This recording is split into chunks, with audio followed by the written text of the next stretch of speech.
Ahir al migdia, uns quants diputats d'aquest Parlament vam tenir una reunió amb el comitè d'empresa de l'empresa Mahle de Vilanova i ens van dir una cosa inquietant, i és que sembla ser que aquesta empresa multinacional que vol deslocalitzar la planta de Vilanova, que és una empresa rendible, estaria obtenint fons europeus per fer una altra planta en una altra regió. I llavors això entenem que crea un precedent inquietant, i per això hem afegit aquest punt que els fons europeus no s'utilitzin per afavorir deslocalitzacions dintre d'un mateix estat membre. I com sabem que el govern espanyol ha monopolitzat la gestió dels fons europeus i que els pot condicionar, com hem vist amb la llei de morositat, que es condiciona el compliment de la norma europea de morositat la recepció d'aquests fons europeus, demanem també que els fons Next Generation no serveixin perquè una empresa deslocalitzi seus d'uns territoris amb uns altres en un estat membre. Al setembre d'aquest any, el Govern, en el seu Consell Executiu, va aprovar la memòria preliminar de l'avantprojecte de llei d'Economia Social i Solidària per iniciativa del Departament d'Empresa i Treball, i continuant, com dèiem, aquesta tasca del 2019 i del 2014 iniciada, i per tant crec que el compromís del Govern hi és amb aquesta moció la que hem d'impulsar.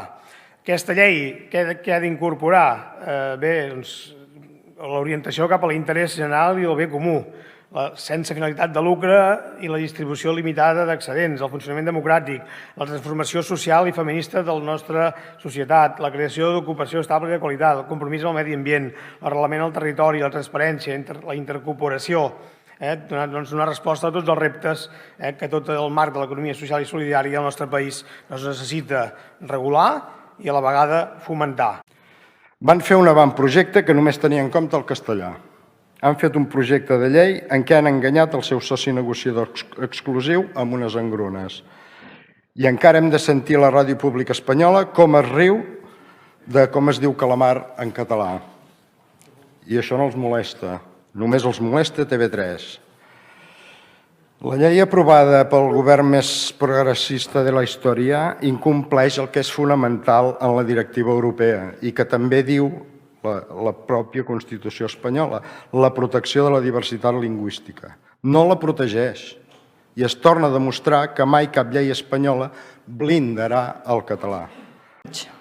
Per tant, si en 3 mesos hem de valorar un programa, volem preguntar si el govern de l'Estat està revisant i avaluant els indicadors de com funciona la moratòria dels desnonaments. Han proposat alguna mesura estructural de protecció contra aquests desnonaments? Perquè nosaltres mirem la llei de vivienda del govern i no hi ha res, insisteixo, res que faci pensar que vostès aturin el que pot acabar sent la llau més important de desnonaments de tota la història de la democràcia.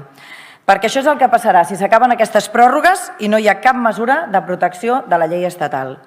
Per tant, d'acord, nosaltres revisem el reallotjament, però als senyors de Ciutadans també dir-li que estava donant unes dades que, si vol, els hi podem compartir. Durant aquests 3 mesos, només 3 mesos, s'han paralitzat 328 desnonaments dels 570 previstos. Em sembla que no dona el tant per cent que havien dit vostès.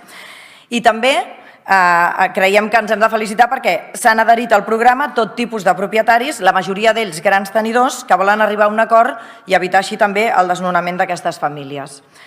No esperem que ens felicitin, perquè no són gaire de felicitar Junts per Catalunya, però creiem que el Reallotgem és un programa que sí que es podria exportar a altres llocs de l'Estat. No podem compartir de cap manera la internalització de tots els serveis del sector social.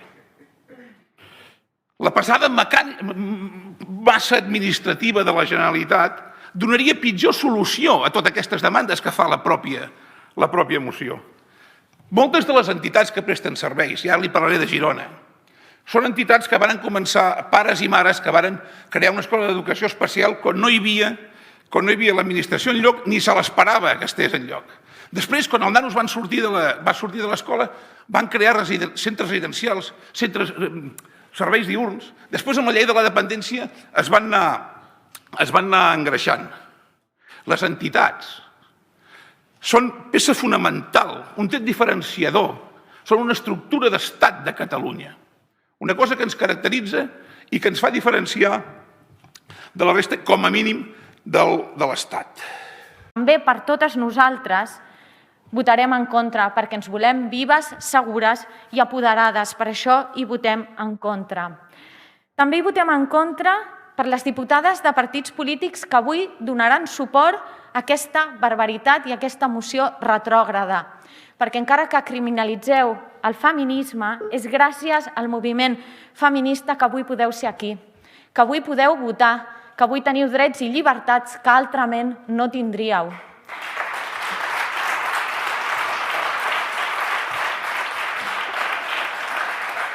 I finalment,